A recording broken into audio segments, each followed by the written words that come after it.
Para o profissional de propriedade intelectual, conhecimento é tudo. A gente precisa dele o tempo todo, em todos os lugares. Nos tribunais, em visita a um cliente, numa viagem de negócios. A revista da ABPI existe para levar até você informação e conhecimento sobre propriedade intelectual. Escritos por profissionais renomados, seus artigos abordam temas de interesse permanente e o que está acontecendo a cada momento no panorama da propriedade intelectual no Brasil e no mundo. A novidade é que ela agora é digital e a coleção completa vai estar com você aonde você estiver, na hora que você precisar. Sem pesar nada e com a menor emissão de carbono. Indexada da melhor maneira possível, ela é agora muito mais fácil de se consultar. Os artigos podem ser buscados por autor, por data ou por palavras-chave de maneira intuitiva e muito rápida. Mas não é só isso. O aplicativo foi idealizado para ser seu ponto único de acesso a todos os conteúdos informacionais e serviços que a BPI disponibiliza em diferentes formatos para os seus associados.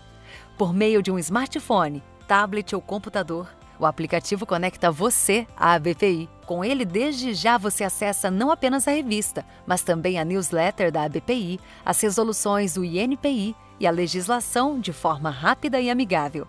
E em breve, também as lives, webinars, podcasts e todos os eventos e demais serviços prestados pela ABPI. O mundo se transforma, a ABPI se transforma junto para ajudar você a entender o sentido da transformação. O futuro é conhecimento, o futuro é sustentabilidade. A ABPI está cada vez mais digital e mais comprometida com o sucesso de seus associados. Ela é sua. Participe!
Boa noite a todos, bem-vindos a mais um encontro fruto da parceria da CDMD com a ABPI.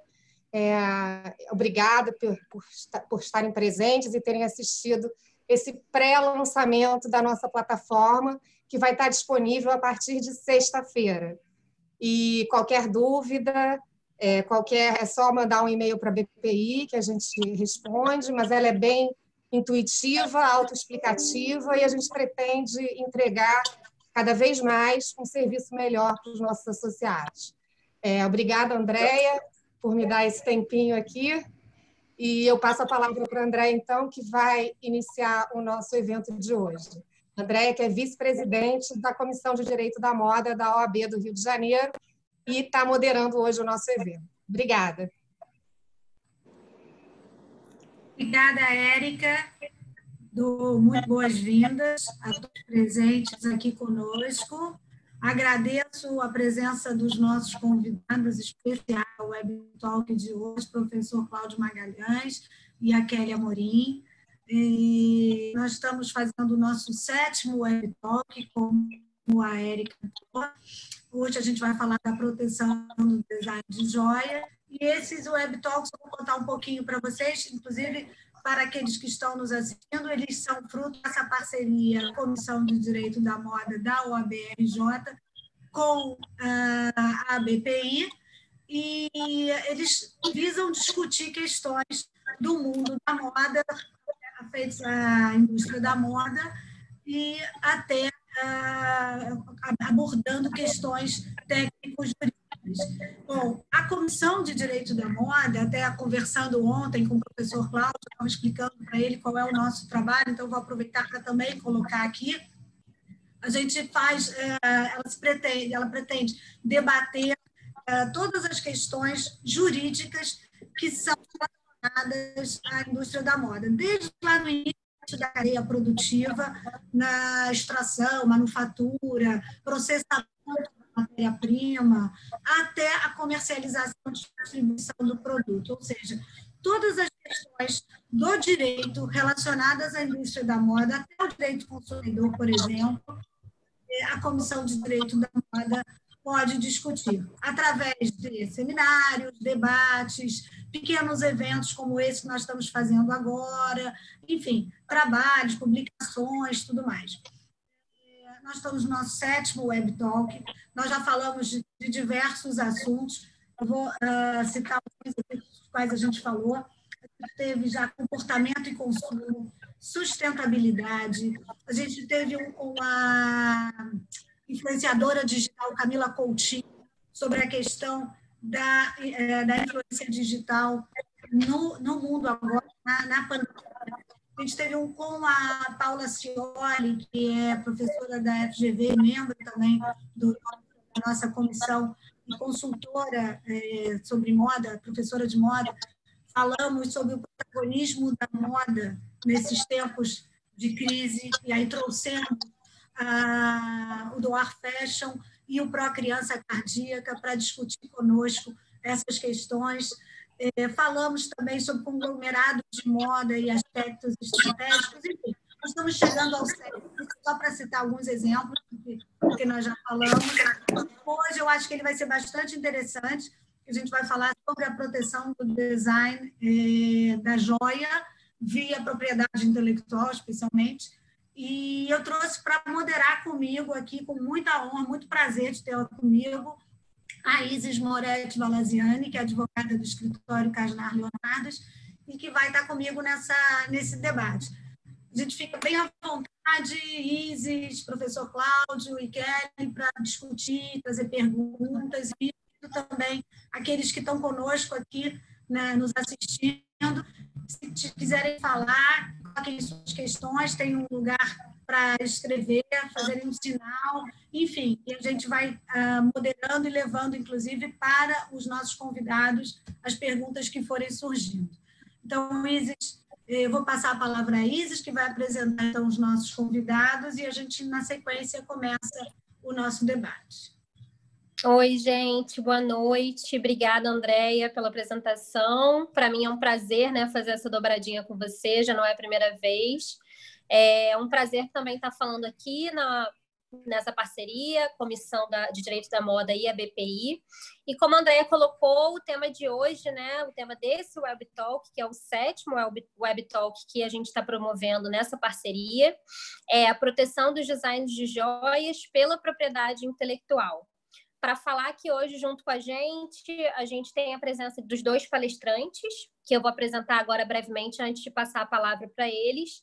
A primeira palestrante é a Kelly Amorim.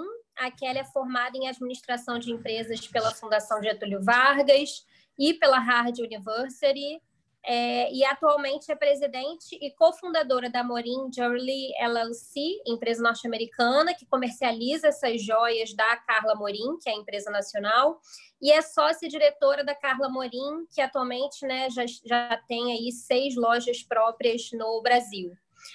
Para fazer essa dobradinha com a Kelly Amorim, a gente está trazendo o professor e doutor Cláudio Magalhães.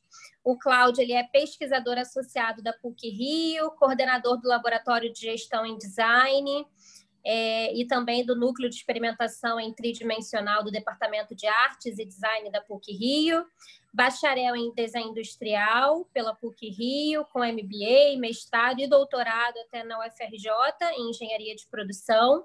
E o interessante também é que o Cláudio criou e coordenou a primeira especialização em design de joias junto à Jorrio, assim como a primeira incubadora de design de joias junto ao Instituto Gênese e o primeiro curso de empreendedorismo em design de joias com apoio do Sebrae RJ.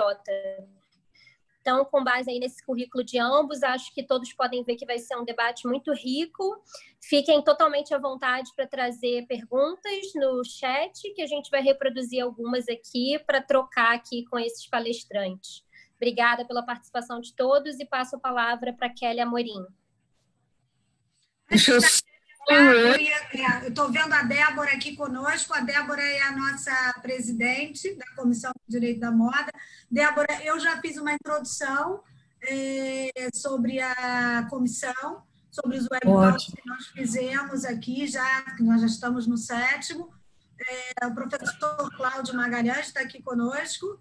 E a Kelly Amorim, que você já teve a oportunidade até de conhecer. A Kelly já, tudo bem, Kelly? Tudo você, Débora? Bem? Tudo certo, graças a Deus. Da comissão para as 7 horas, justamente para eu tentar participar, mas já sabia que ia ser difícil, porque 2 vezes a live das 6 horas caiu, e, enfim, então, e essas datas estão tão já tomadas, né? Mas eu quero aproveitar e mostrar minhas flores. Deixa eu falar boa noite primeiro para o Cláudio, um prazer, já soube do seu interesse pela comissão, fiquei muito feliz. Boa noite, obrigado. Eu que agradeço muito o convite. Imagina, a Isis está com a gente desde o começo e a gente trabalha juntos em alguns casos. Eu não tive a oportunidade de fazer nada relacionado à joia, só os eventos da comissão, né? E aí foi onde eu conheci a Kelly também, e até trouxe um negócio aqui, mas não tá, depois eu pego. Mas eu só vim dar um oi, porque quem está moderando essa live hoje é a Andréia e a Isis, então eu estou aqui de ouvinte, espectadora, só queria mesmo cumprimentar vocês, pedir desculpas pelo atraso, mas não deu para... Eu estou com meus pés enfaixados, porque eu fiz uma cirurgia na semana passada. Aliás, obrigada, Isis, Está aqui do lado direito, são essas que eu ganhei flores hoje, e eu nem posso ficar tanto tempo sentada, mas... eu aguentar, eu vou me manter aqui. Senão eu vou assistir numa posição mais confortável, mas está com vocês, meninas. Então, você tinha passado a palavra para... Kelly. Kelly. Então, vamos lá, Kelly. Então, boa noite a todos. Obrigada, Andréia, pelo convite. Estou honradíssima de estar aqui. Em excelente companhia. Meu não é palestrante, vamos combinar que não, o combinado é bater um papo, não é fazer palestra nenhuma. Então, o meu colega aqui de bate-papo, professor Cláudio, honra absoluta de estar aqui.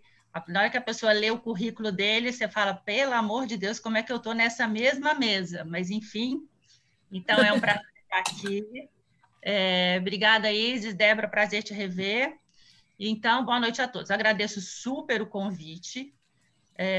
Falar de direito autoral em joalheria, eu vim aqui na condição de usuária do assunto, né? Não sou advogada, vivo conversando com eles a respeito deste assunto, porque é um assunto que nós enfrentamos há muitos anos. Então, assim, eu sou irmã da Carla Amorim, sócia dela na Carla Amorim Joias. A Carla começou a fazer joia ela pediu demissão do trabalho dela lá em 1992 para começar para se dedicar a isso. Na época, então assim, vamos só voltar no tempo, assim, em 1992, portanto, século passado, uma menina de família não judia, né? Nós somos católicos, filhos de mineiros em Brasília, fora do eixo Rio-São Paulo, sem nenhuma tradição em joalheria, num país onde não se falava em design de jeito nenhum, de joalheria, a moda, o que se consumia no Brasil era joia, usando as palavras de hoje, inspired em joia italiana, porque era um copy-paste horroroso disso. Então, a Carla veio com a ousadia de falar de um produto autoral numa cidade que não é o centro de consumo, né? Falava-se que São Paulo era o túmulo do samba, Brasília nunca foi conhecida, não teve nem tempo para isso, que era muito jovem, segue sendo berço de nada ainda, a não ser de política. Então, a Carla veio naquele ambiente sem nenhuma tradição, sem nenhuma nada, falar de joia contemporânea e autoral. E ela foi falando de suas experiências, e segue falando até hoje, de suas experiências pessoais. Então, ela fala da intimidade dela, do jeito que ela vê o mundo, né? Tem gente que gosta de escrever, tem gente que gosta de... O jeito que ela... Tem aquela frase que uma imagem vale mais que 1000 palavras. A imagem que a Carla usa é a joia. Então, assim, quem conhece a Carla pessoalmente vai saber, vai poder confirmar aqui que ela é uma pessoa reservada, ela é de falar pouco e de ouvir muito. Mas ela se revela assim, explicitamente nas suas joias, né? Então, é como ela se apresenta para o mundo. Para minha sorte, que tem uma irmã talentosa, e que você sabe que eu sou administradora de empresas, a Andréia aí falou do meu currículo. Foi a Isis que apresentou. Desculpa, foi a Isis, então... E aí, administradora, eu fiz GV, que é uma ótima faculdade, sou feliz da vida, tenho grandes amigos lá, mas a administração, na minha época, assim, eu escolhi esta carreira porque, como eu não tinha nenhum talento específico para nada, então eu fui estudar numa excelente escola para eu poder ver se eu cuidava do talento de alguém. Então, por acaso, eu tinha um talento dentro da minha casa, então ficou, assim, foi bastante conveniente, foi bastante... foi uma sorte, uma bênção, a gente, assim, tá nesse mesmo ambiente e, enfim, as coisas terem transcorrido como vem transcorrendo até hoje. Antes dessa conversa virar pública, eu conversava com o meu ilustre colega de bate-papo, professor Cláudio, e ele falava que o tempo é muito relevante. Então, assim, empreender no Brasil, de fato, não é nada fácil, não preciso falar para nenhum de vocês, todo mundo, isso é de conhecimento público, e de fato não é fácil, mas a gente precisa olhar no longo prazo, né? Assim, resiliência e olhar lá na frente. E a questão do direito autoral, que é o que nos traz aqui, é ter a coragem de fazer aquilo que se acredita, porque quando a gente está falando de produto autoral, é um produto ainda não testado.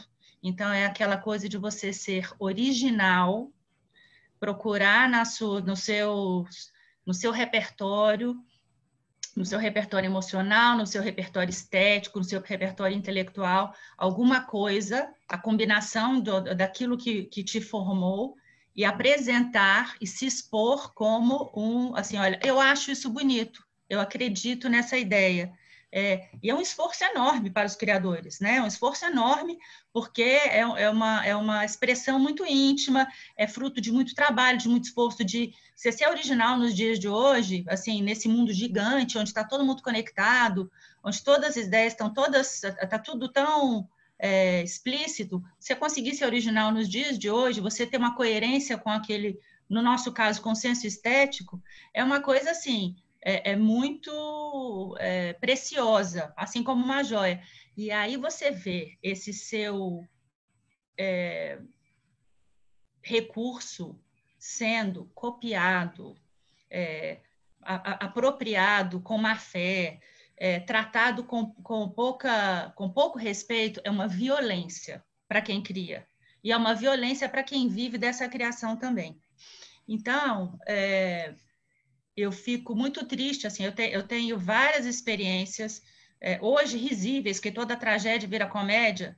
Eu conversando com a Andréia ontem também, ela falou, Kelly, conta aquele caso daquele juiz lá de Belo Horizonte, assim, então eu tenho milhares de casos para ilustrar esse desrespeito, que é muito cruel com quem se propõe a empreender, a gerar emprego, a aprender, testar tecnologias, testar matéria-primas, sabe, abordar um cliente, botar um monte de dinheiro na frente, correr um monte de risco para chegar alguém e achar que aquilo pode ser usurpado. Então, assim, eu gostaria que as pessoas fossem mais conscientes desta infração, desta violência com quem cria e com quem produz. Então, eu vim aqui, na verdade, na condição de vítima é uma palavra horrorosa, mas assim, na condição de uma joalheira que tem sofrido ataques constantes, permanentes e recorrentes ao longo desses anos todos, mas também possuidora de uma vontade inesgotável de combater isso, porque eu acho que é com movimentos desta natureza que estão acontecendo hoje, com o interesse das pessoas de melhorarem as condições do direito da propriedade intelectual ser respeitada e ser valorizada, é que vai abrir caminho para os novos criadores se debruçarem em suas carreiras, o que quer que eles venham fazer, para poder serem tratados com respeito. Então, assim, se a gente criar um ambiente respeitador, a gente vai ter uma enxurrada de bons profissionais, porque eu vejo milhares de jovens estudando design de joia, querendo abraçar essa carreira, e a gente precisa tratar essas pessoas com respeito, porque joia a gente usa desde que mundo é mundo, adorno é uma coisa pré-histórica, e eu entendo que isso vai acontecer, assim, mesmo a gente usando máscara, hoje em dia está todo mundo mantém a sua joia de alguma maneira. Joia faz parte da memória afetiva da gente, da memória que já foi construída e da memória que será construída, né? Assim, você vai colecionando e as coisas vão ficando na sua caixinha de joias, representam momentos tão especiais da vida da gente, quaisquer vitórias que elas vêm representar. Então, tudo isso, assim, você ser o idealizador, o fabricante, o entregador desta memória, precisa ser tratada com respeito. Eu agradeço aqui os advogados que se propõem a defender a nossa causa. Abraço os meus colegas que também são atacados, assim, muitos colegas com condições piores do que as nossas para poder se defender. E eu saúdo a todos para a gente, assim, fazer um acordo para caminhar no bom caminho, né, para que essa luta, que não é fácil para ninguém, mas que essa luta, assim, se ela for lutada com armas justas, assim, legítimas, fica mais agradável. Então, eu não sei se Cláudio quer começar aqui um contraponto e a gente desenvolve aqui uma conversa. Pode ser assim? Pode, claro, por mim pode. André e a Isis é que mandam. Pode. Tudo bem. Eu tenho algumas perguntas para a Kelly, mas acho que a gente pode fazer depois, né, Andréia? Como vocês quiserem. Eu posso contar vários casos de ataques assim, né, de propriedade intelectual que nós tivemos. Posso ilustrar desde já, mas eu não sei, assim, fiquem à vontade. Fico à disposição.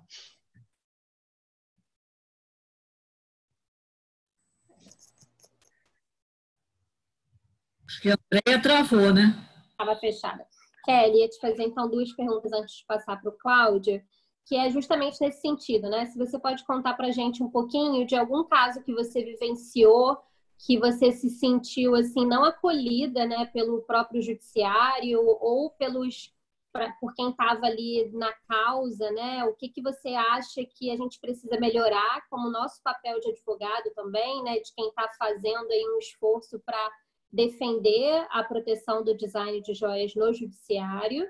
E aí, já aproveitando o ensejo, uma segunda pergunta é o que você costuma fazer quando você vê, né, uma violação, né? Eu sei que, imagino que você deve ir a algumas feiras, ou até mesmo estar na sociedade e às vezes se deparar com uma cópia assim na sua frente. Você é uma defensora, você fala na hora, você, enfim, expõe a situação. Como que é para você viver isso? Acho que essas duas perguntas ficam sempre aqui na minha cabeça. Acho que seria legal ouvir um pouquinho de você. Tá. Vou falar, então, em ordem cronológica, né? Vou falar de antes para poder chegar aos dias de hoje, eu acho. Infração desta natureza, cópias, a gente vem sofrendo desde sempre, tá? Dizem que a cópia é um elogio, mas, assim, é um elogio que não estou interessada nesse elogio. Eu tenho certeza que vão conseguir fazer um elogio mais elegante, aqueles que quiserem fazer o elogio. Então, eu desafio os elogiosos, os elogiadores, a nos elogiarem de outra maneira. A gente vem recebendo a gente vem sendo copiado largamente, né? Então, assim, eu desafio vocês, se vocês quiserem entrar no Instagram agora e botar Carla Amorim Inspired, é uma chuva de gente copiando e, assim, usando o material que nós produzimos, de clientes nossas, das nossas lojas, de fotos profissionais que nós fazemos com fotógrafos sérios. Então, assim, é uma cadeia inteira de gente, de profissionais que são violentados com a apropriação indevida de tudo, de imagem, de foto, de trabalho, de esforço, de tudo. Então, aqui, vou contar um caso que a Andrea pediu ontem até para eu comentar. Aí tinha uma fulana, que se autodenomina joalheira, designer, que cismou com a gente. Acho que a pessoa tinha um problema de autoestima ou um problema de personalidade, assim, e copiava a gente de todas as maneiras, né? Então, vendia cópias de joias nossas, porque a gente tem cópia de não joia, de semi-joia, aos montes, sem parar, mas também tem cópia de joia, de material precioso, né?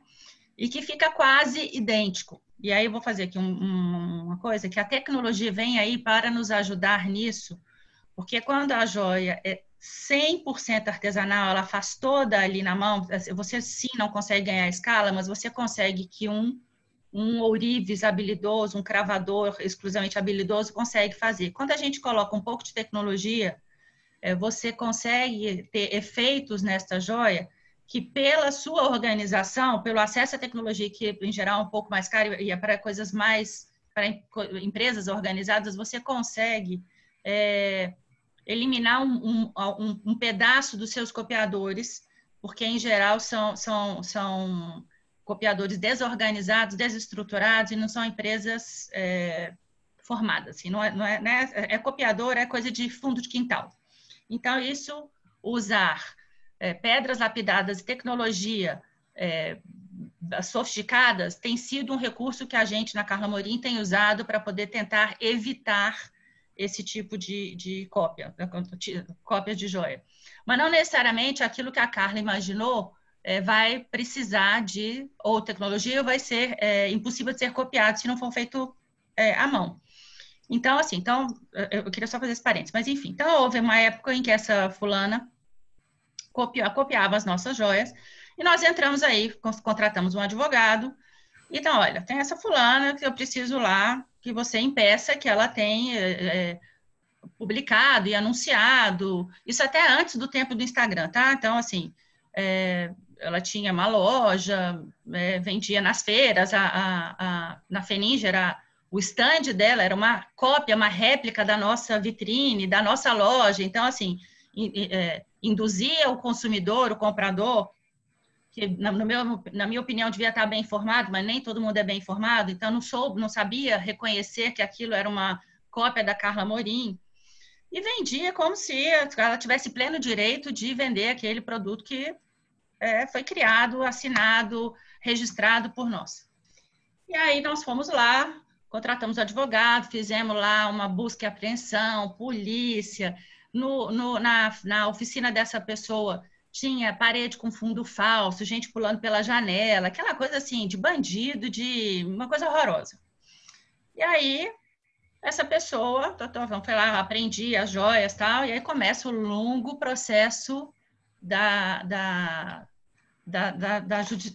lei brasileira, né? Assim, do jeito, da lentidão da justiça brasileira, que fica naquela, deixa a gente aflita. Primeiro que custa caro, né? Se mobilizar advogado, busca e apreensão, assim, nada disso é barato. Então, você vai lá e você não combina com os russos, né? Porque, às vezes, se vaza alguma coisa, você faz uma busca e apreensão, a pessoa não foi trabalhar naquele dia, porque ali é uma oficina informal, né? Que é o eufemismo para o ilegal. Então, você, enfim, mas você vai lá, aprende a mercadoria que é idêntica à sua. Chama um perito para poder dizer se a sua joia que está sendo copiada é igual ou não é igual à joia da pessoa que está te copiando. Aí, se tiver, assim, uma curvinha, uma pequena dimensão, alguma coisa que não seja igual, pronto, já não caracteriza a cópia. Aquilo ali uma inspiração, é porque você é forte, que as pessoas, você faz parte da construção estética do pensamento das pessoas, tal. Então, qualquer pequena diferença de um produto para o outro classifica aquilo como não cópia, o que é revoltante. Então, se a pessoa pegar uma peça de ouro, por exemplo, toda de ouro nossa, com esse anel aqui que eu estou usando, e coloco um brilhantinho aqui no meio, pronto, tira uma fileira, pronto, já está descaracterizado, o que é revoltante. Mas, por acaso, neste caso, elas eram absolutamente idênticas, mal feitas, que aí é outro problema que a gente tem, porque a pessoa vende como se fosse uma joia Carla Morim, aí o cliente vai lá e fala, isso aqui é uma joia Carla Morim. Só que aí, assim, a joia está mal feita, a pedra, o ouro pode ser de 18 quilates, por acaso a gente vende só joia de 18 quilates. Quem quiser vender de 14, de 10, vende como quiser, mas você tem que ser honesto com aquilo que você vende. Se você vende de 10, você tem que falar que é de 10. Você não pode falar que é uma joia Carla Morim, que vende só de 18 quilates, e vende uma falsificada por 10 quilates e fala que é Carla Morim. Então, assim, aí, se essa pessoa, esse cliente desavisado, vai consertar essa joia em algum lugar, mas isso aqui é ouro 10. Mas a Carla Morim está me enganando. Então, assim, é uma reputação sua que você não consegue controlar, porque estão usando o seu nome em vão. E aquilo que você está construindo, está fazendo. E você não está ali para se defender. Mas, enfim, voltando ao caso, a moça foi lá, recolhemos as joias, perito, anos a fio. No dia do depoimento, a pessoa alegava que estava doente, falava que estava na Bahia, inventava, ganhou não sei quantos recursos para arrastar esse processo, já lento, que é por sua natureza, arrastou o máximo que conseguiu. No momento que a gente conseguiu ali na frente provar que era igual, fez o depoimento, finalmente, anos depois, aqueles produtos, por acaso, não estavam mais nas nossas vitrines. Eles nem eram, porque a gente faz 4 coleções por ano. Tem joias que você arrasta há muitos anos, mas você não consegue ter, por todos os motivos do mundo,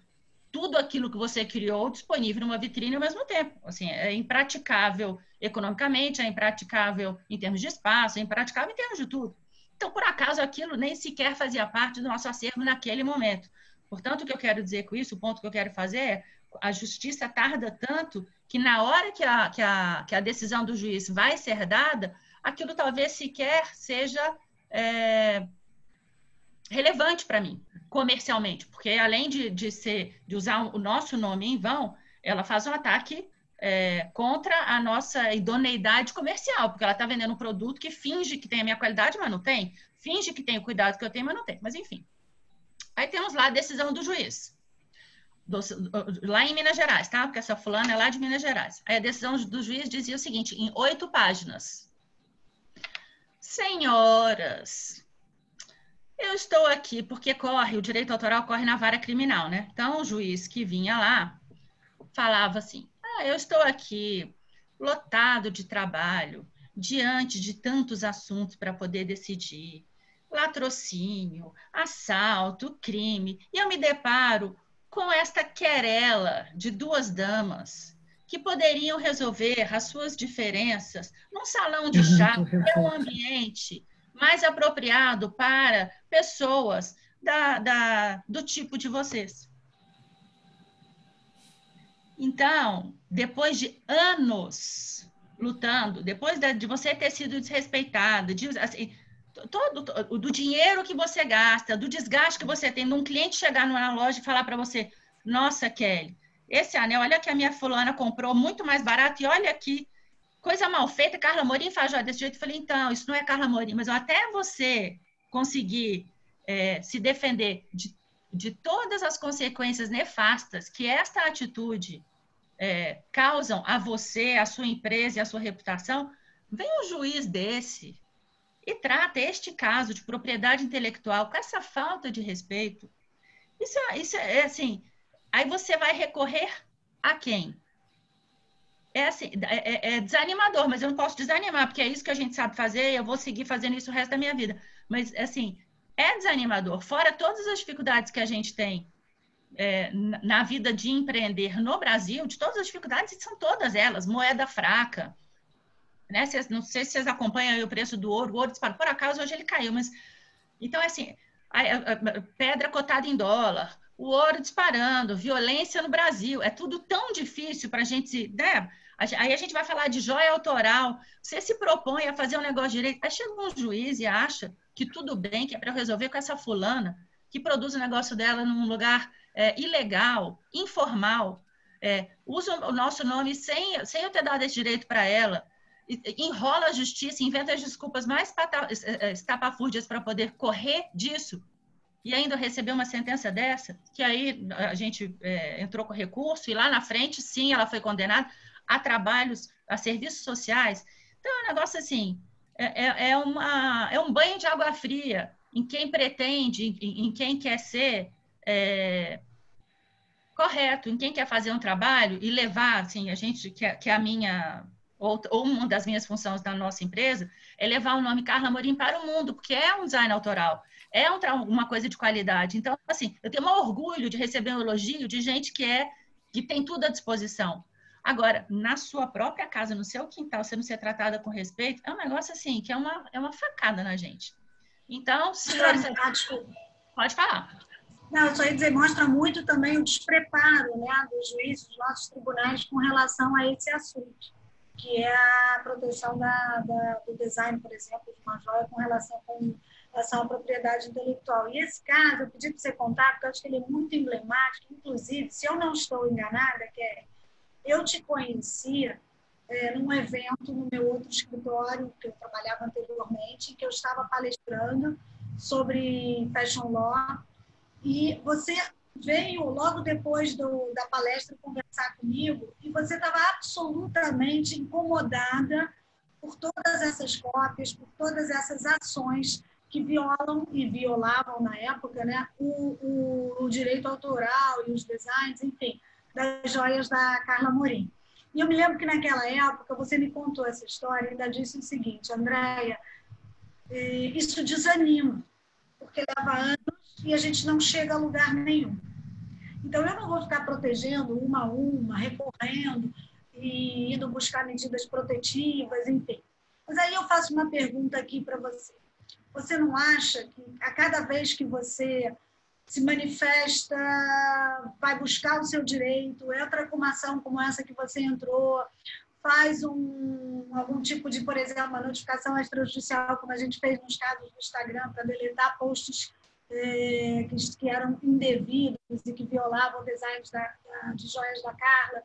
Enfim, você não acha que você está mostrando, de certa maneira, também ao mercado e aos concorrentes que a Carla Amorim protege, que a Carla Amorim se preocupa com essa questão da proteção da propriedade intelectual dela? Claro que sim. Não, eu assim, desanima, mas eu desanimo um dia. No outro dia eu já estou lá batendo na sua porta falando: Andréia, olha, eu estou indignada. Então eu passo de desanimada para indignada. E aí eu vou me mexer. A gente, recorrentemente, um outro chapéu que eu visto lá é isso. Eu passo a vida recebendo denúncias, porque se eu for atrás de todos os copiadores de Carla Amorim no Brasil, eu não faço outra coisa na vida. Mas a gente trabalha assim com aqueles que assim, eu vou atrás de tantos quanto eu consigo. E aí, neste momento, assim, vou sim, faço notificação extrajudicial sim, e promovo constrangimento sim, porque é uma falta de respeito. Eu vejo um monte de gente inflamada quando faz alguma coisa que foi copiada e fica inflamada. Eu falo: pois é, então eu sou um colega aí, estamos juntos nessa inflamação, porque é um desrespeito. Assim, acontece, caso, por exemplo, lembrei de outro caso, que eu sou a pessoa dos casos, né? Eu me lembro, por exemplo, a filha de um cliente nosso, que resolveu se estabelecer, foi lá empreender e pegou lá um monte de cópia, e foi vender. E aí essa pessoa que era filha de um cliente e que circulava mais ou menos com as mesmas pessoas, assim, eu falei: olha, não tem a menor coisa, mandei a polícia lá, foi a polícia. Aí o nosso cliente falou: como assim que você ousa? Falei: deixa eu explicar, tá errado, assim, sinto muito, Se é sua filha, você devia ter ensinado para ela que você roubar o trabalho, isso é roubo. Isso foi, então, assim, houve um constrangimento, a pessoa parou. Tá certo que eu perdi o cliente, que ele ficou muito bravo comigo, mas sinto muito. É assim, as pessoas têm que ter noção das coisas, assim, sabe? Que precisam respeitar o que é do outro, né? O mundo civilizado tem isso, assim, o meu direito vai até onde começa o seu. Não, você não tem o direito de usar aquilo que eu criei e dizer que é seu. Eu já fui em stand da Feninger, eu, sentada com essa cara, que eu sou, quem conhece a Carla, a gente fisicamente é muito parecida. Sentada lá, uma fulaninha, cara de pau, dizendo, olha, que eu criei esse anel, eu que sou... Eu falei, assim, tem a pachorra de dizer para mim determinadas coisas, sabe? Então, assim, aí eu vou com tudo mesmo. Vou que eu fico brava, assim, só de contar o caso agora, eu já fico brava tudo de novo, como se eu tivesse... Isso já faz anos. Mas... sim, acho que todo mundo tem que se movimentar assim, porque hoje é comigo, mas amanhã é com o seu filho que está estudando design de joias, que tem um monte de faculdade ou de design de joias, ou de moda, ou de tudo, e que vai querer ter a sua profissão respeitada.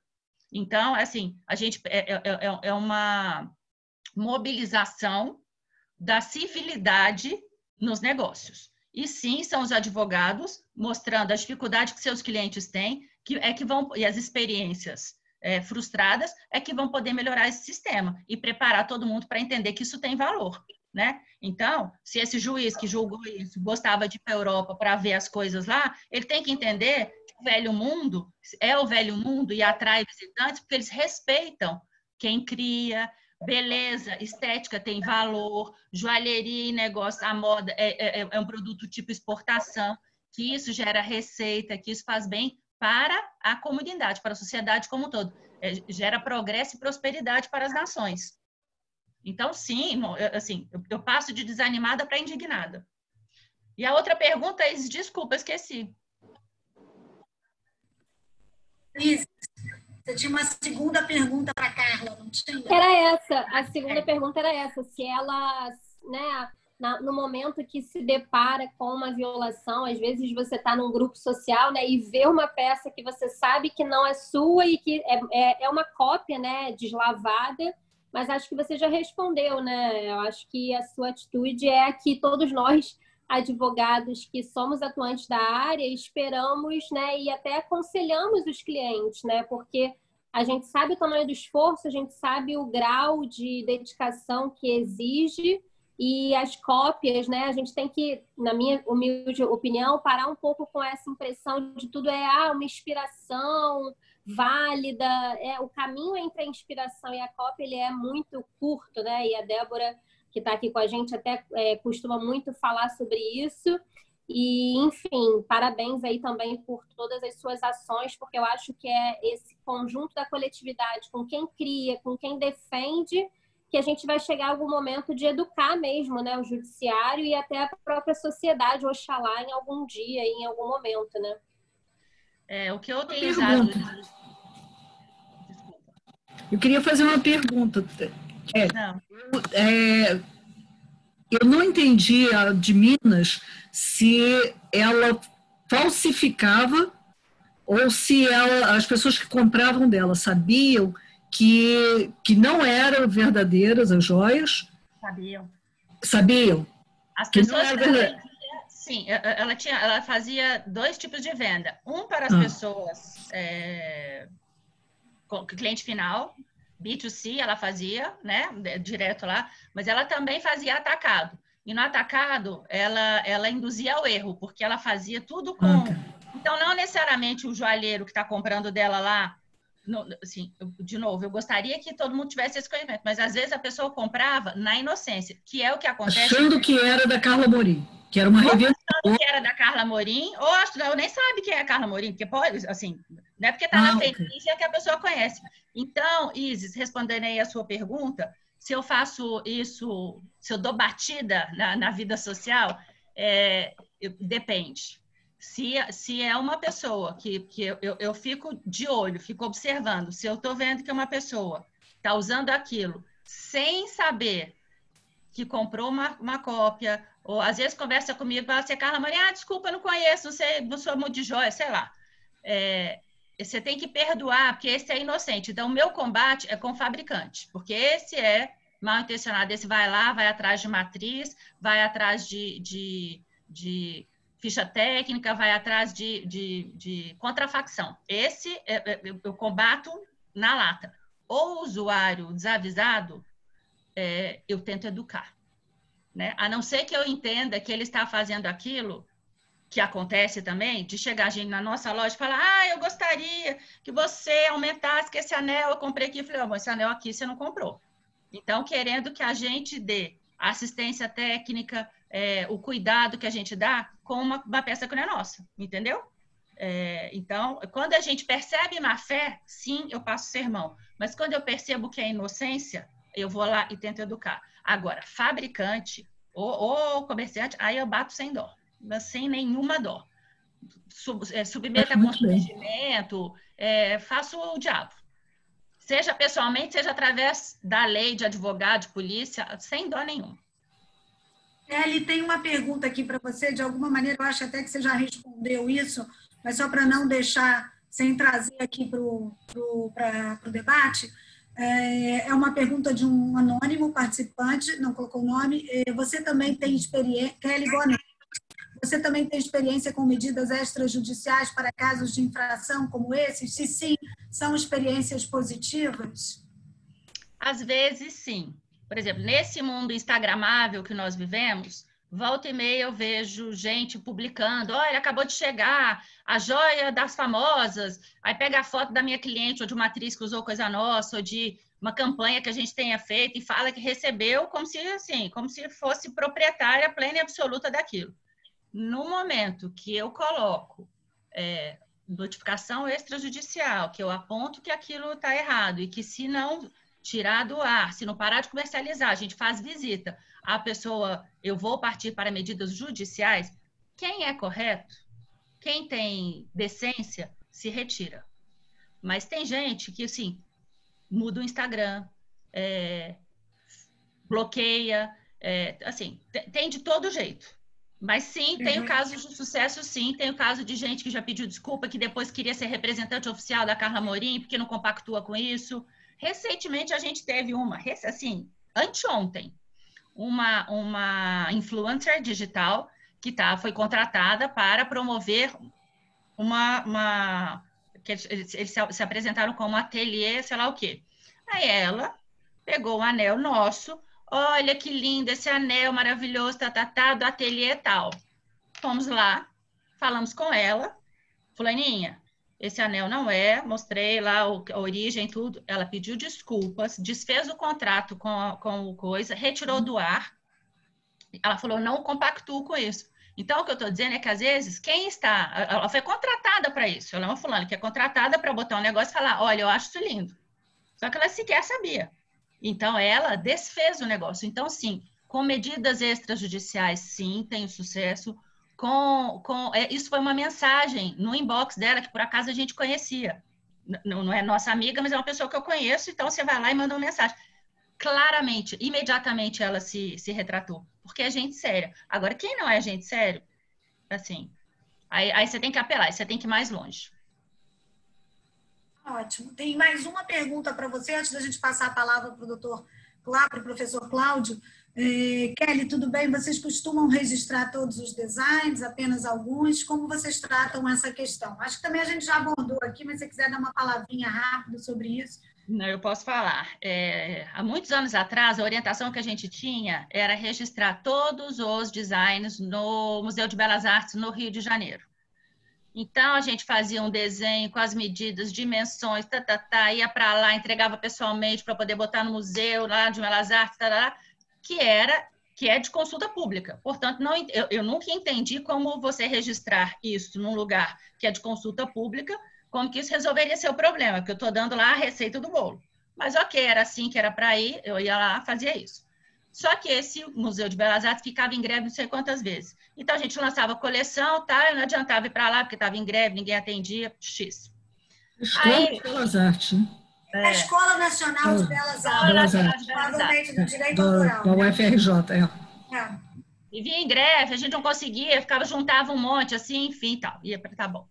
Aí, numa disputa de questão autoral que a gente teve, até com o Joalheiro, que é meu amigo querido, que foi uma coincidência, então, que isso também acontece, né? Então, ele me mandou uma mensagem extrajudicial falando, Kelly, olha, todo jeitoso assim, mas Kelly, olha, eu gostaria que você tirasse essa... Não, Kelly não, que foi o advogado que me mandou. Gostaria que a Carla Morim tirasse da sua vitrine e disse que parasse de comercializar imediatamente o modelo tal do anel, porque é um integrante da minha coleção X. Aí eu, por acaso, eu não tinha registrado isso, porque a essas alturas eu já tinha desistido da Escola de Belas Artes lá. Eu fui lá, peguei nossos registros, esse anel a gente já tinha lançado há muito tempo antes. E aí, por acaso, a imprensa tinha dado, porque naquele, né, assim, você tinha...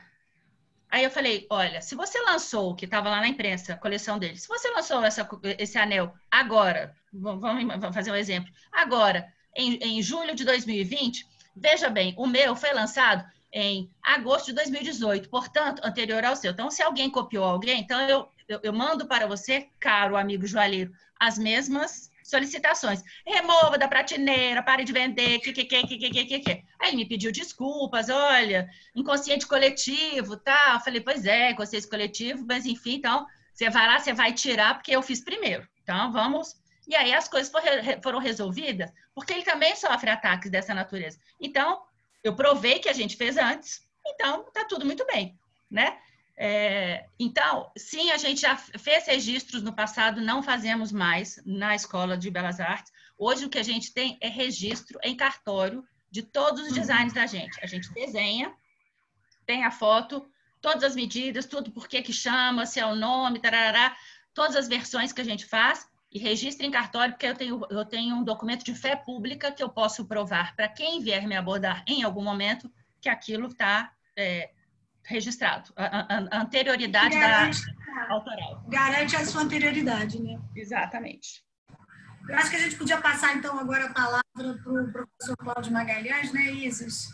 Isso, e aí depois ao final, porque estão vindo mais perguntas aí no chat, o pessoal está bastante participativo, mas aí no final a gente volta, né? Que a gente já está bem adiantado aqui no horário. Professor Cláudio, então, por favor, tem que abrir seu áudio, ótimo. Obrigada.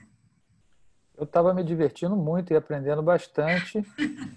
E também, obviamente, eu jamais pensarei, depois dessa palestra, em copiar a sua empresa, porque... Você jamais faria isso. Agora eu tenho medo de você. Então, bom, eu não parabéns tenho nem medo aí de você. pela... Absolutamente. Como eu estava falando, né, o tempo mostra, né, que essas iniciativas empresariais, né, têm algum significado, né? Ninguém sobrevive a esse contexto, esse ambiente de inovação extremamente, em suma, não é muito adequado à criação, né? Hoje mesmo eu recebi um telefonema de uma amiga que está querendo fazer um histórico aí do design estratégico, eu perguntando eu tinha escrito um livro, né? E então eu estava explicando, olha, eu comecei a trabalhar com design antes de 1990, então nessa época todo mundo copiava, quer dizer, o Brasil copiava o mundo lá fora e a estratégia de inovação era pegar um avião, ir para uma feira, pegar os catálogos, quando não comprar o próprio produto, e trazer para o Brasil e patentear, né? Você patenteava o produto, você protegia o produto, registrava marcas, né? Então, vem cá, você chega, por que eu vou correr o risco em desenvolver alguma coisa, se eu posso, né, pegar isso tudo de graça? De graça ainda faço uma viagem internacional, né? Quer dizer, não faz sentido mesmo. Então, muitas vezes, a gente tem que, sem experiência, a gente fica meio sem entender as coisas e é importante a gente entender esse contexto.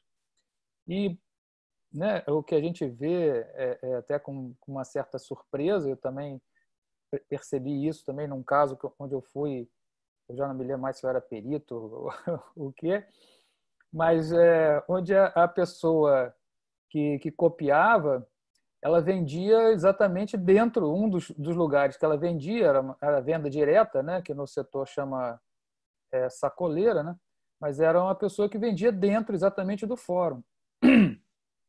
Então, ela vendia para as esposas das pessoas que trabalhavam no fórum. Então, realmente, a cultura do desenvolvimento de produto, a cultura da inovação, ela não está disseminada, né?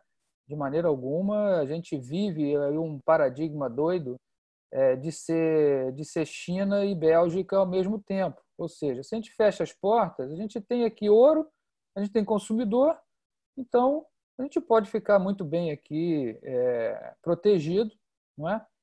Mas protegido e desconectado do resto do mundo, que é o que a gente vê aí hoje, inclusive pelo tempo que demorou para o Covid chegar no Brasil, quer dizer, como a gente está desconectado do mundo, né?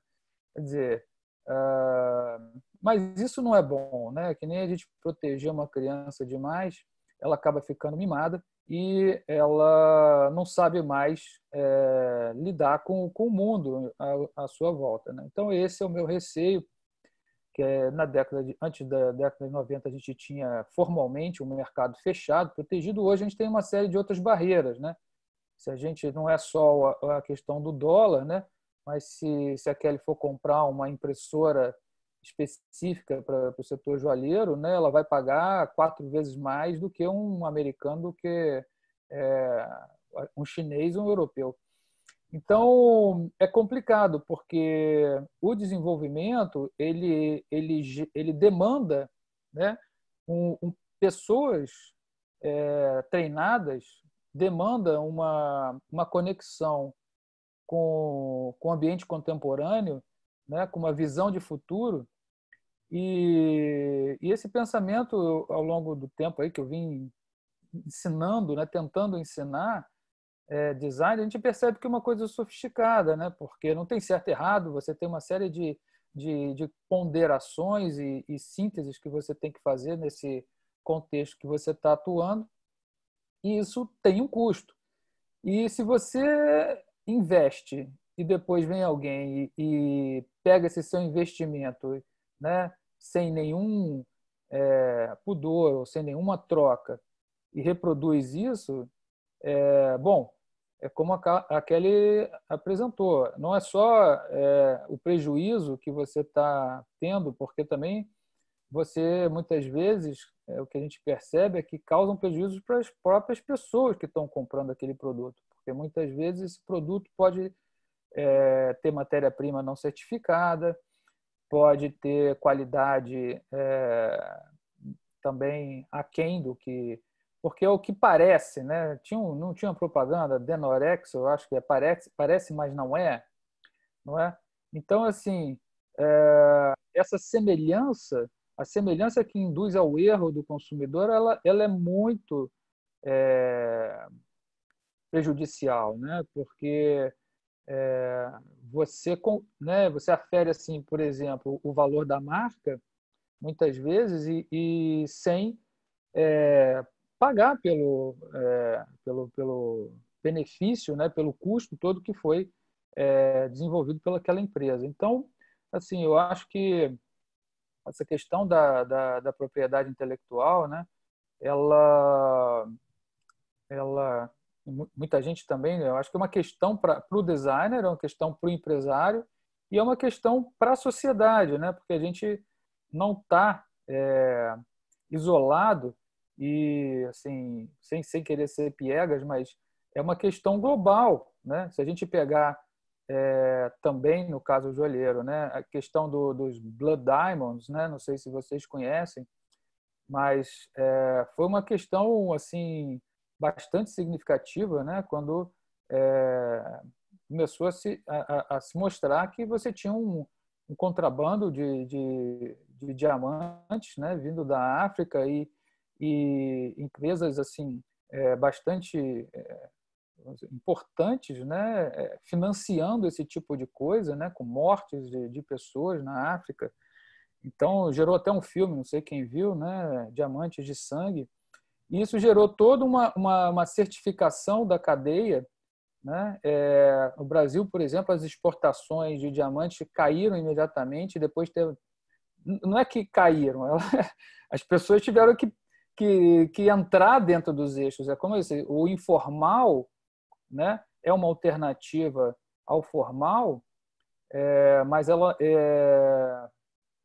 mas ela não pode impactar, quer dizer, as pessoas que estão nessa informalidade ou nessa fragilidade social, como a gente vê aí, isso não pode gerar um prejuízo para quem está na batalha. Quer dizer, é uma loucura a gente ter uma empresa que abre suas portas, como, né, paga um aluguel e vê o seu, né, o mesmo produto ali sendo vendido no ambulante na sua frente.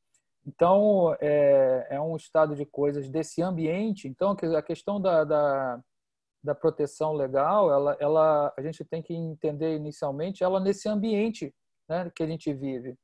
A gente não está isolado, né? Não é só uma empresa, um consumidor e um copiador, é esse ambiente. É esse ambiente que muitas vezes, por exemplo, essas taxas exageradas, esses custos exagerados, promovem essa estratégia de cópia, né? Por exemplo, o cigarro, por que né, o Paraguai vende tanto cigarro, né? Porque vale a pena, né? Hoje um carro desses que distribui cigarro, ele é dinheiro vivo, né? Então são assim desequilíbrios, né? São desequilíbrios da ecologia, da inovação, e que a gente tem que entender para também, vamos dizer assim, não ficar achando que tudo é um problema nosso, né?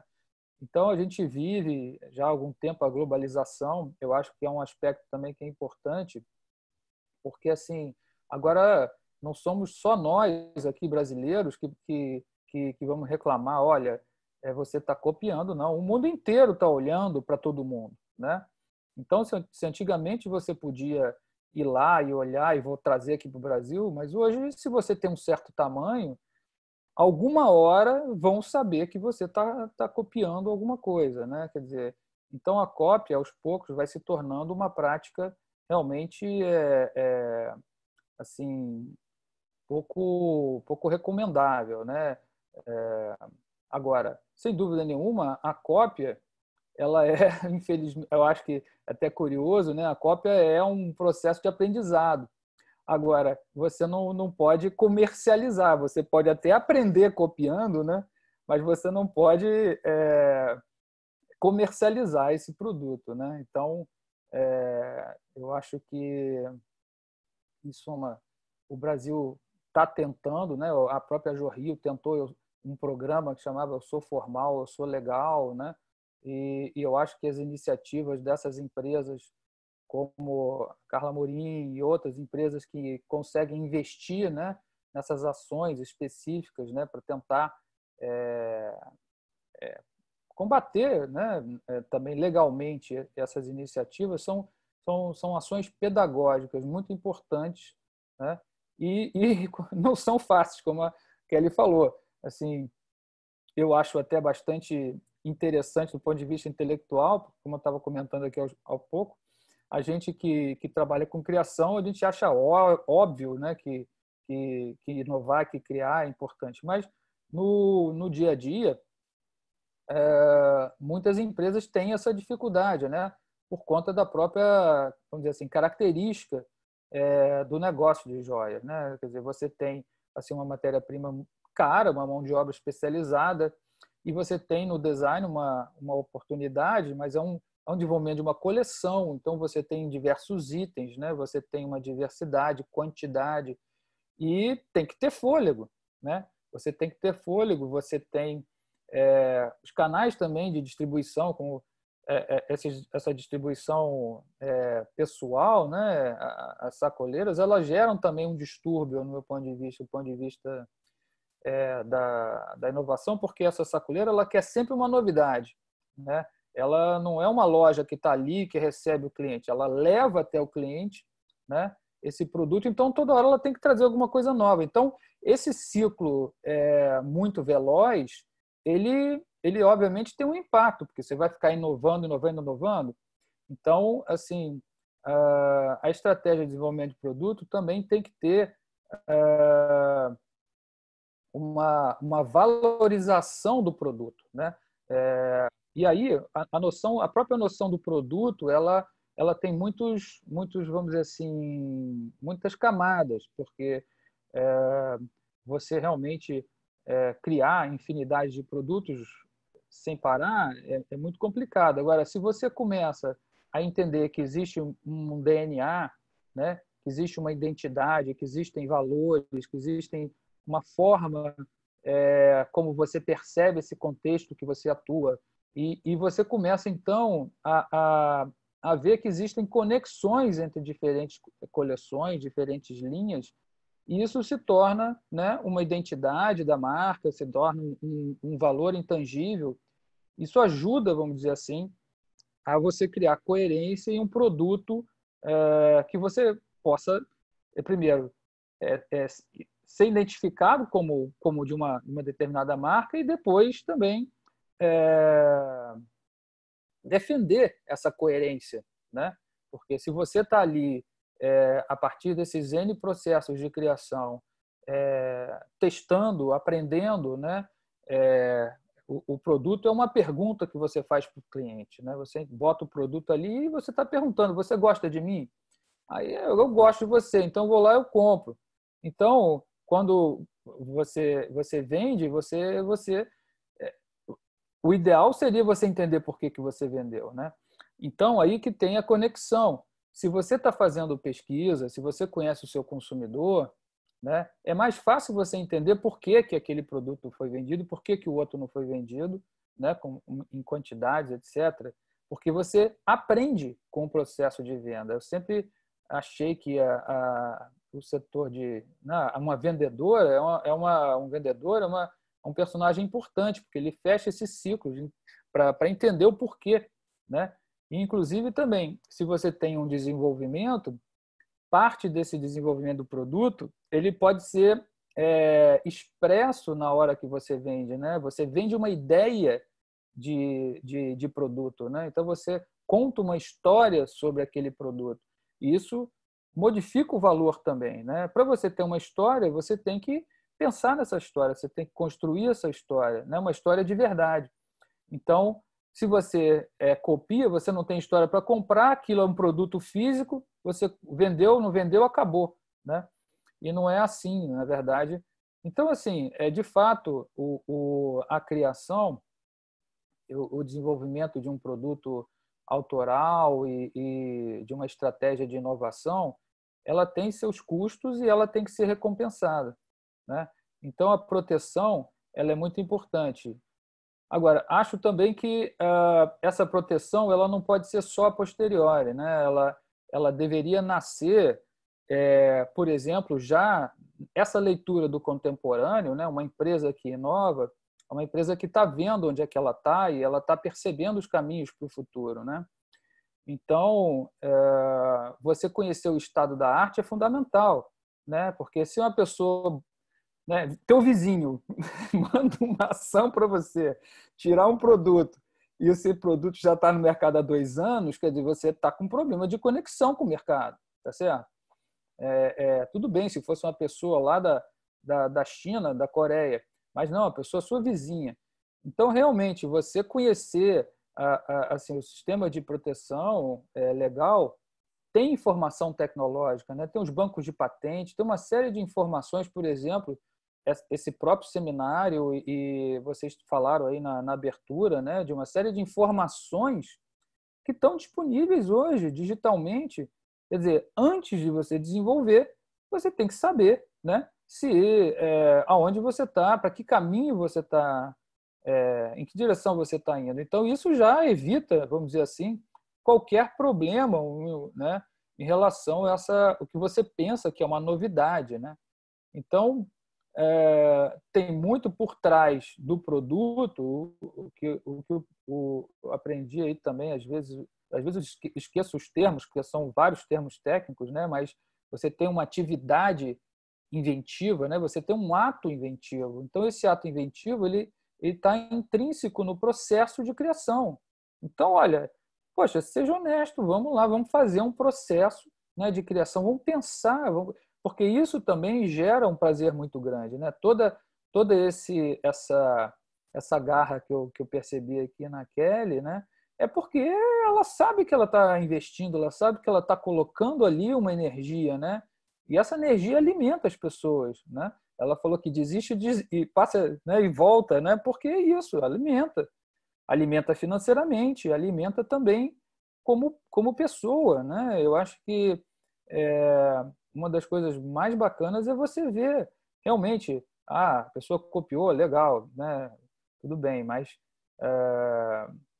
você saber que você criou alguma coisa nova, isso e está sendo aceito, isso tem um valor emocional importante, e eu digo que não é só para Carla Amorim. Eu acho que tem várias pessoas na equipe, né? E normalmente essas empresas elas acabam conseguindo criar também essa rede interna e externa de fornecedores também, né? Mas de pessoas qualificadas, todas elas, né? Vamos dizer assim, investindo nesse potencial humano, né? Então, como ela bem falou, no caso da fotografia, né? Você tem desenho de marcas, desenho de embalagens, né? Toda essa questão das propagandas, dos ambientes, né? Até das posturas. Hoje o design de serviço, né? Uma área, né? E todo o universo digital, quer dizer, você tem realmente uma gama muito grande de produtos que você desenha, que você projeta, e são pessoas ali que estão contribuindo, né? E querem receber por isso, e por isso elas aprenderam a fazer um ofício, né? E então o que é interessante é que quanto mais essas empresas investem vamos dizer assim, nesses tangíveis do design, eu acho que fica mais claro assim o poder de defesa também, né? Que também é outro termo que eu acho que é interessante, que é o trade dress, né? Trade dress, que é essa roupagem, esse conjunto de elementos que eu acho que é importante também, não é vamos dizer assim, um objeto muito usado. Acho que no Brasil, nos Estados Unidos, eu acho que, se não me engano, é uma área mais clara assim de proteção, né? Mas eu acho que isso também é uma coisa que ajuda na proteção, né? Quando você tem uma série de elementos que tem uma coerência, né? E sem dúvida nenhuma o registro é um aspecto fundamental.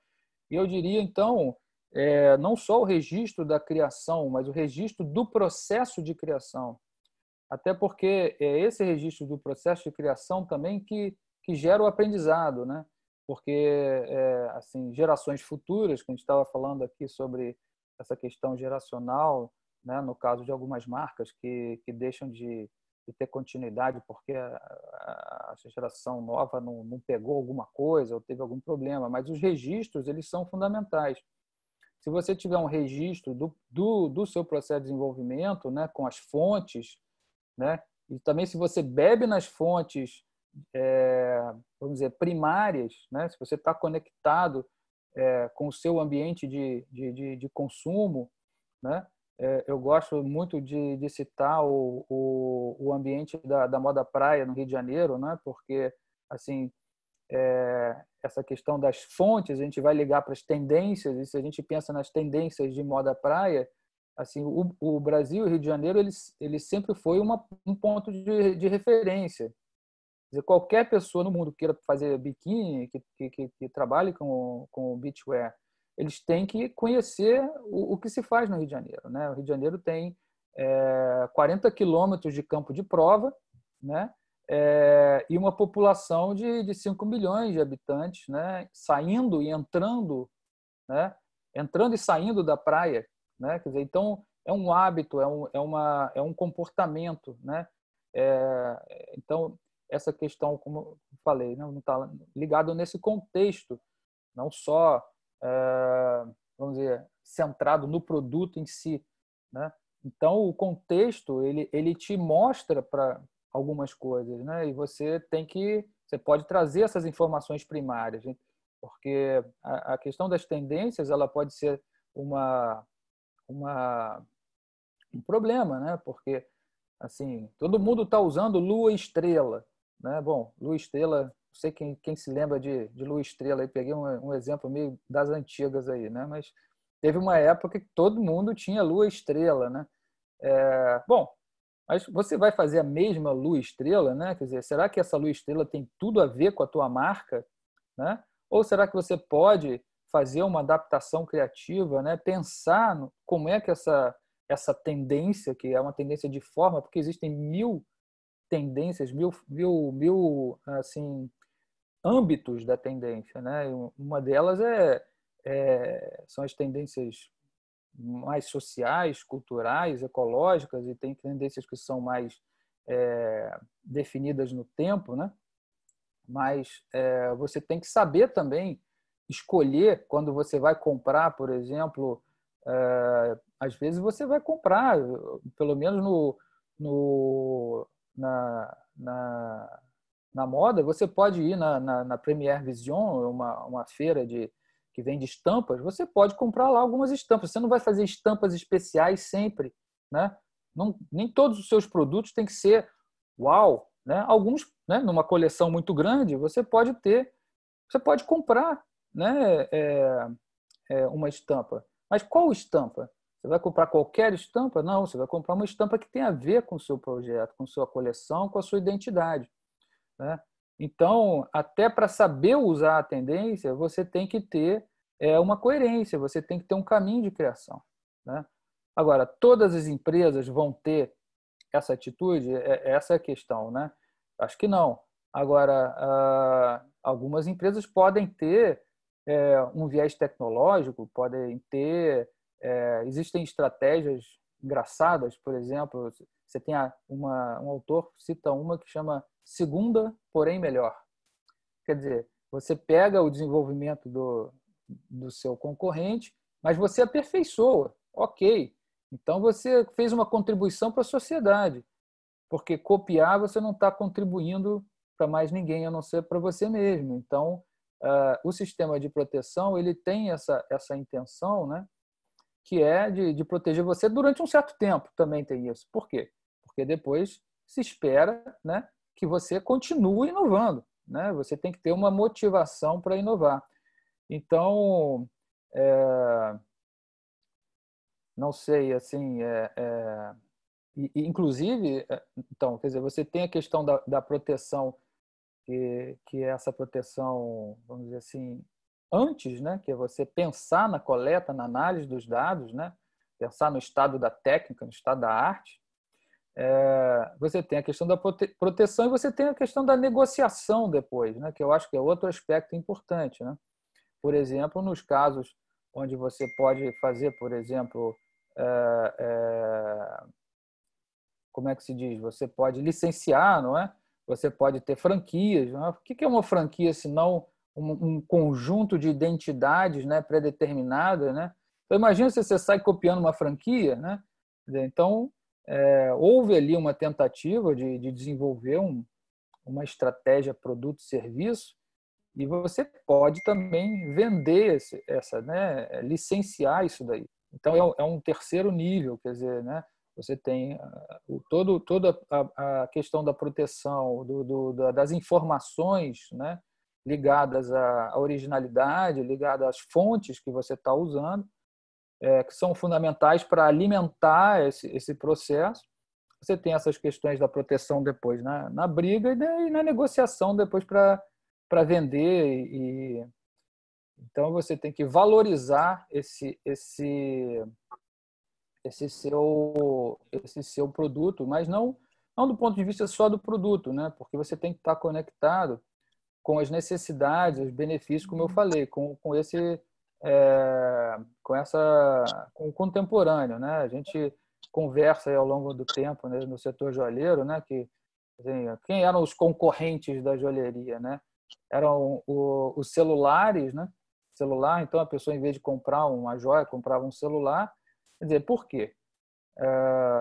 porque está competindo, né, num aspecto que seria o status, o poder, né? Depois passou a ser a plástica, né? Se falava muito que uma plástica, você deixava de comprar uma joia para fazer um queixinho, né? Não sei. E se falava também agora hoje muito das viagens, das fotos no Facebook, né? Quer dizer, você deixa de comprar uma joia, mas você vai e você tangibiliza a sua viagem através das fotos. E agora tem coisas mais engraçadas, né? Porque você tira fotos com filtros, né? E os filtros são coisinhas, óculos e diversas alterações, e já tem empresas vendendo joias digitais que você coloca no seu app. Eu não sei se vocês conhecem, né? Então, eu tenho até uma imagem aqui. Quer que eu bote aqui uma imagem, Isis? Deixa eu botar aqui.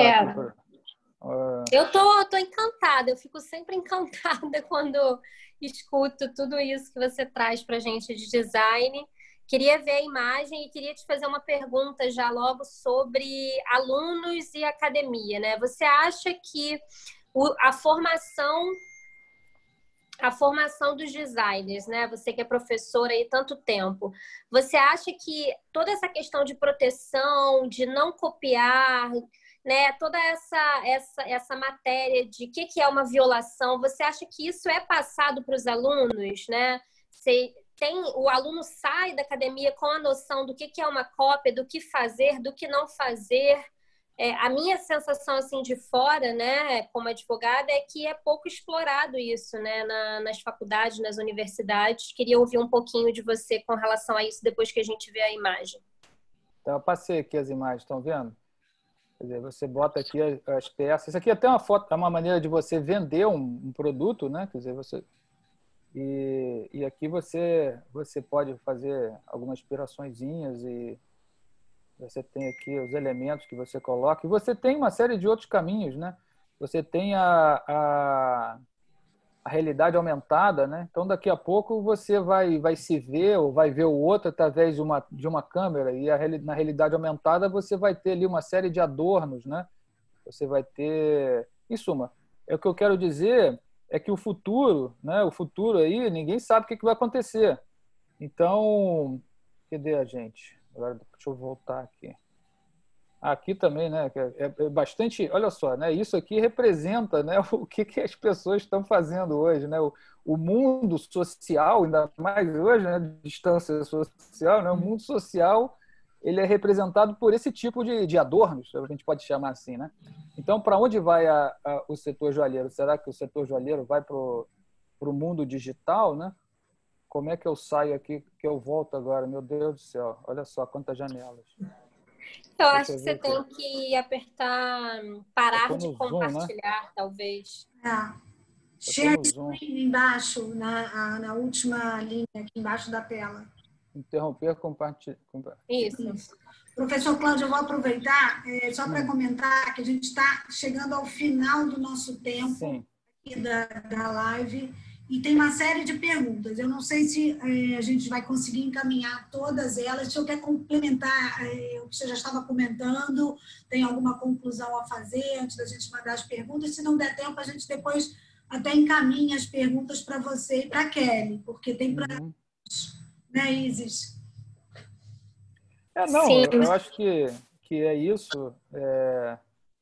Eu acho que os alunos, né, você tem alunos com diversas maturidades e diversos interesses, né? E toda essa parte pós-design, ela não é muito privilegiada, né? Mas na medida que ele vai chegando no final da universidade, ele começa a prestar atenção nisso, né? Então, agora, o que falta é exatamente um treinamento, uma experiência didática nesse processo. Então, o empreendedorismo, a gente tem uma incubadora na PUC, né? Mas é um empreendedorismo de negócios, eu acho que tem empreendedorismo de produto também, tem uma série de outras coisas que a gente está trabalhando, mas, de fato, acaba que o escopo central é sempre a criação, né? No design, a gente vem evoluindo muito para parte anterior do processo de design, então vocês devem conhecer design thinking, o design estratégico, o design de serviços, mas a gente também tem uma série de possibilidades no desdobramento do produto dentro do mercado. Então, eu acho que na medida que os alunos começam a interagir com esse universo, né, da vida profissional, eles começam a perceber nas diversas áreas, né, porque você não pode pegar uma imagem qualquer, você tem que ir num banco de dados, um banco de imagens, você tem que pagar pela imagem de um fotógrafo, ou seja lá quem for, ou você vai produzir a sua imagem, né? Então, assim, essas questões, as questões éticas, né, elas são colocadas assim de modo bastante explícito dentro, pelo menos lá na PUC. Mas ainda realmente não é uma questão, primeiro assim, não é uma questão muito praticada, né? Essa é a questão, né? Você teria que estar atuando, né? Por exemplo, vamos fazer uma patente aqui para você ver o que é, né? Pega aqui uma ideia e vai fazer uma busca no banco de dados do INPI, né? Então, isso não é que não aconteça, né? Mas a gente tem vários casos de alunos que vão empreendendo e tem os concursos também. Então, tem uma série de zonas, vamos dizer assim, cinzas, né? Porque o concurso, todo mundo quer mostrar o seu projeto. Aí vem, olha, se você publicar, você domine público, né? Quer dizer, que é uma coisa doida, né? Na Europa, nos Estados Unidos, você tem design show, que é uma coisa conhecida, e as empresas vão nas exposições das escolas para conhecer os talentos, para conhecer os produtos, para levar os produtos para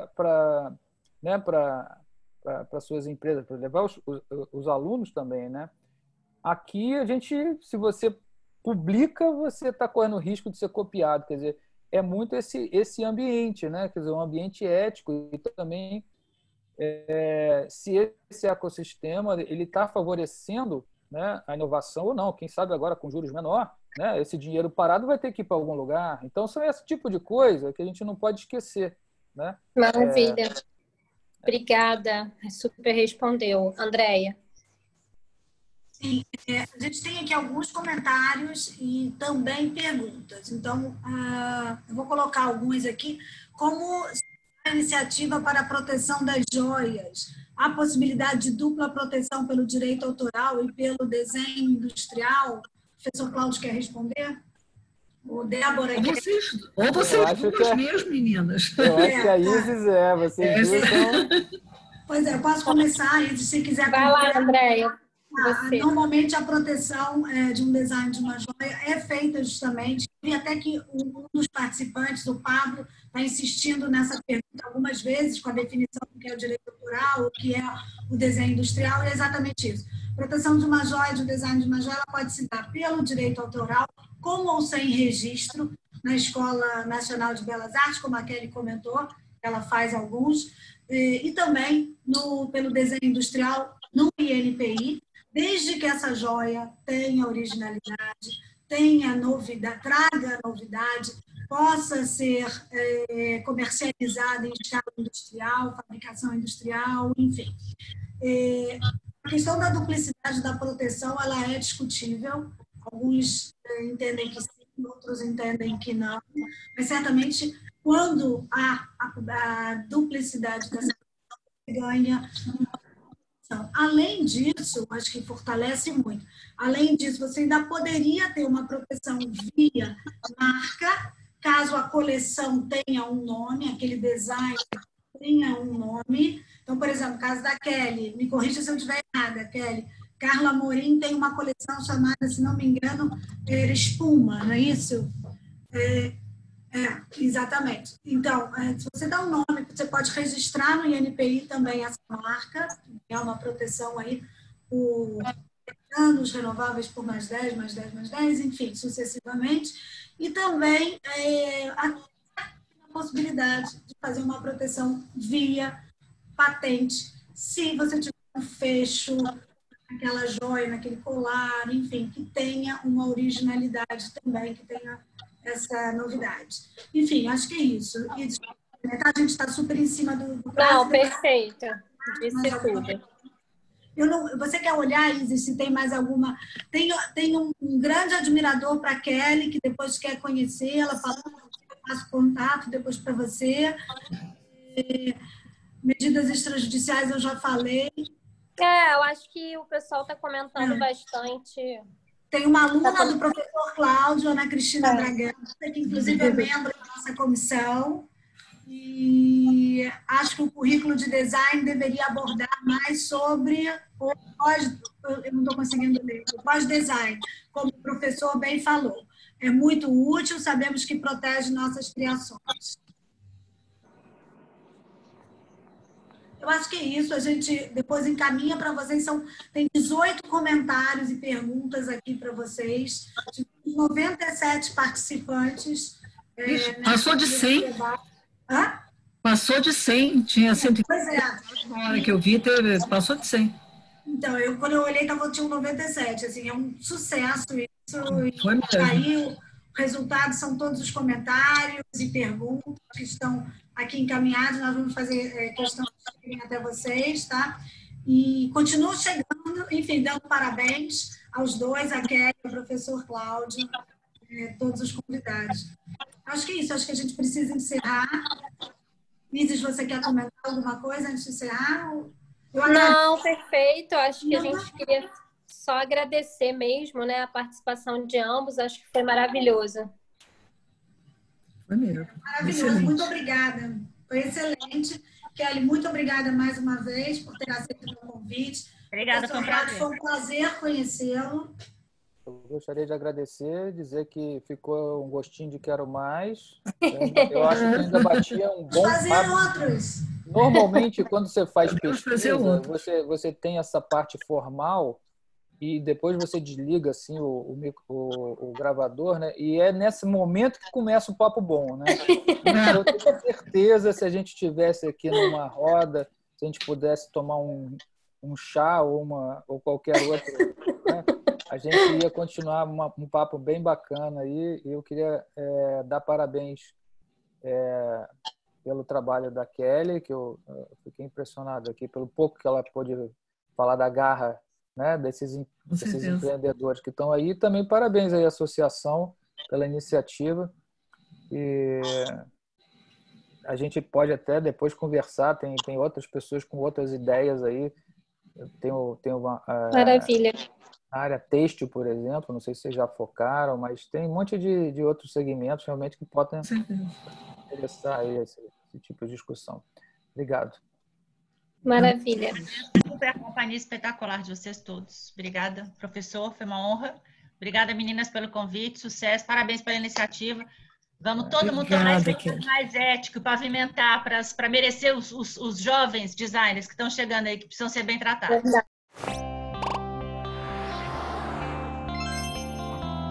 Para o profissional de propriedade intelectual, conhecimento é tudo. A gente precisa dele o tempo todo, em todos os lugares. Nos tribunais, em visita a um cliente, numa viagem de negócios. A revista da ABPI existe para levar até você informação e conhecimento sobre propriedade intelectual. Escritos por profissionais renomados, seus artigos abordam temas de interesse permanente e o que está acontecendo a cada momento no panorama da propriedade intelectual no Brasil e no mundo. A novidade é que ela agora é digital e a coleção completa vai estar com você aonde você estiver, na hora que você precisar. Sem pesar nada e com a menor emissão de carbono. Indexada da melhor maneira possível, ela é agora muito mais fácil de se consultar. Os artigos podem ser buscados por autor, por data ou por palavras-chave de maneira intuitiva e muito rápida. Mas não é só isso. O aplicativo foi idealizado para ser seu ponto único de acesso a todos os conteúdos informacionais e serviços que a BPI disponibiliza em diferentes formatos para os seus associados.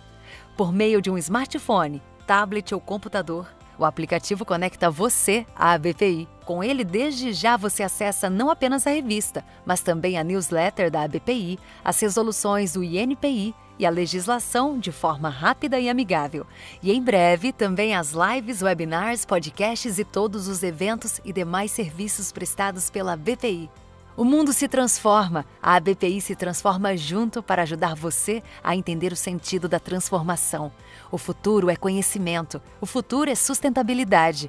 A ABPI está cada vez mais digital e mais comprometida com o sucesso de seus associados. Ela é sua. Participe!